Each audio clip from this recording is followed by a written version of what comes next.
Good day, everyone. We are the Group 5, consisting of Mary Jane Tejeda, Michael Jan Salonga, Naomi Yvonne Perez, and Rainier Bench Egon. So, for our overview of our group task, today we'll be evaluating the SDO Navotas English 9 Quarter 1 long module, a depth-ed self-learning resource designed for grade 9 students in the Philippines by analyzing its strengths and weaknesses through a structured approach.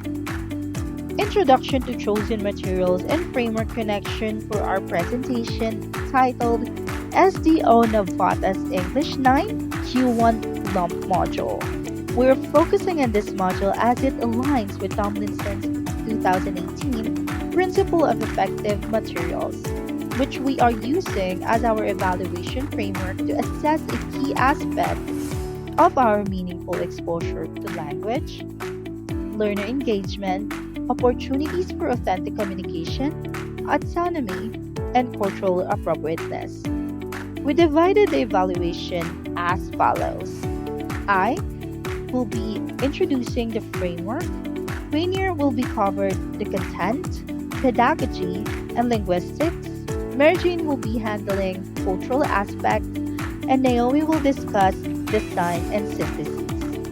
Without further ado, let's begin with our overview of our framework.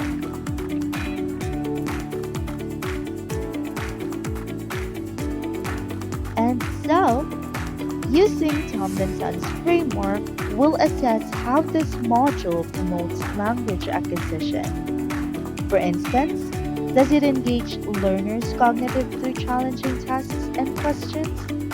Our group analyzed the module thoroughly, noting strengths and weaknesses with evidence from specific pages.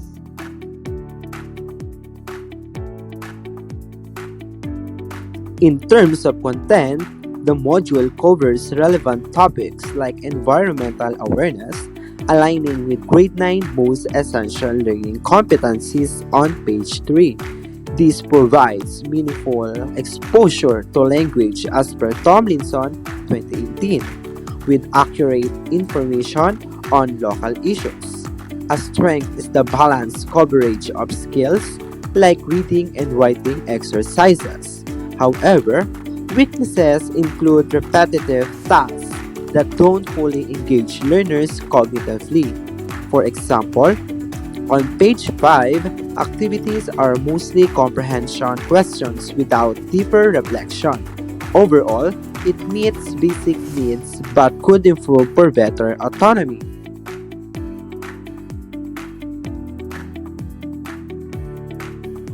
Pedagogically, the module uses a straightforward approach on page 4, with steps that encourage cognitive engagement through guided activities.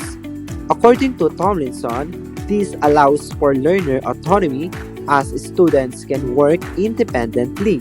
A strength is the inclusion of reflection prompts, but a weakness is the lack of group tasks, limiting authentic communication. For instance, no role plays for discussing real-world issues. These could be enhanced with more interactive elements to be better aligned with second language acquisition principles.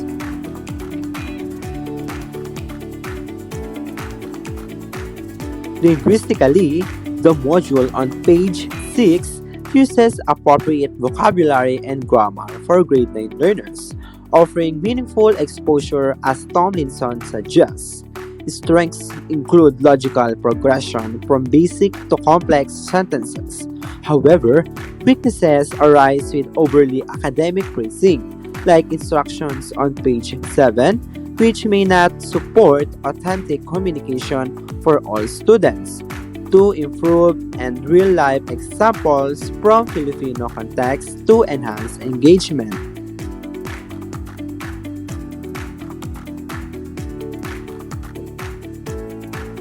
Cultural evaluation. Culturally, the module on page 8 demonstrates strengths in avoiding bias and representing Filipino realities, which aligns with Tomlinson's principles of cultural appropriateness.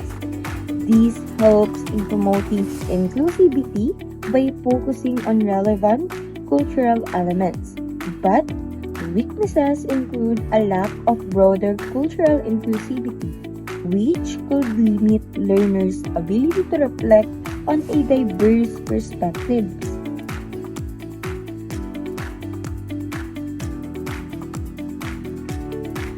Next is the contextual evaluation. Contextually, the module incorporates Navotas specific references such as environmental campaigns on page 8, making it relevant to local context as per Tomlinson. However, weaknesses arise from the minimal inclusion of other Philippine regions, which restrict broader relevance and could hinder learner reflections. Adding more diverse examples would enhance this aspect for better alignment with cultural principles.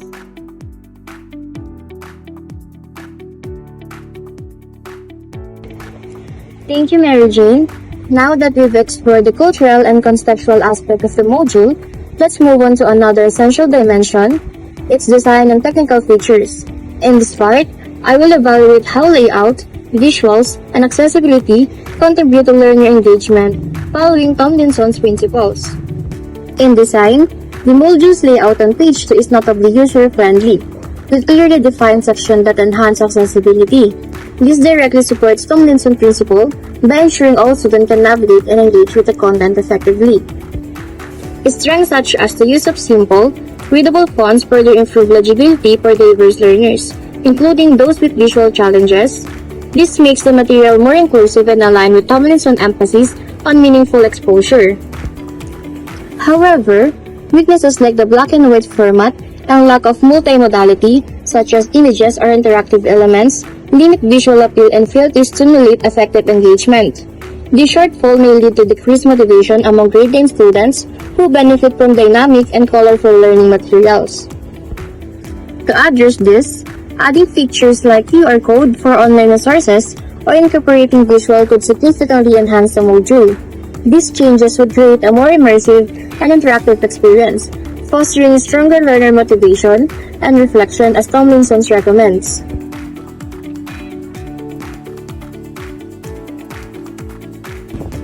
Having discussed the module's design and technical aspects, let's now look at the bigger picture, how all components come together. I will present our group synthesis and overall evaluation of the SDO Navotas English 9 Quarter 1 LAMP module.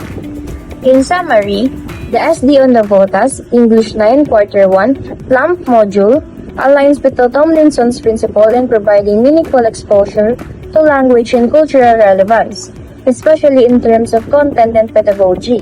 However, it falls short in promoting engagement and authenticity due to the limited interactivity and visual variety. Overall, we rate it as satisfactory for grade 9 learners in the Philippine context. It successfully meets the most essential learning competencies, but improvement in design, multimodality, and task diversity are needed to maximize learner motivation and communication opportunities.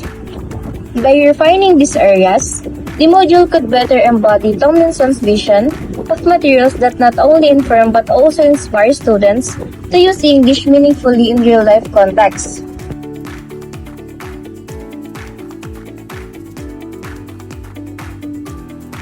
Frameworks like Tomlinson's, which emphasize differentiated instructions and personalized learning. It offers a valuable structure for evaluating educational materials by breaking down complex processes into clear, actionable steps. And this approach helps educators to assess content effectiveness based on the criteria such as the student's readiness, interests, and learning profiles, ensuring that evaluations are systematic and aligned with diverse classroom needs. So by applying such framework, teachers can identify strengths and weaknesses in materials more objectively and ultimately enhancing and teaching strategies and students' outcomes. Analyzing linguistic progression with real evidence proved challenging because it requires educators to track language development across stages, such as phonemic awareness, vocabulary building, and syntactic complexity, while drawing from authentic data like student samples or assessments. This process demands a deep understanding of linguistic theories, careful observation, and the ability to connect theoretical concepts to practical evidence, which can be overwhelming without robust tools or training. Overcoming this challenge fosters more accurate evaluations of language materials, leading to better support for students' communication skills and overall academic growth. Exploring cultural aspects in educational materials highlighted the critical need for more inclusive representation.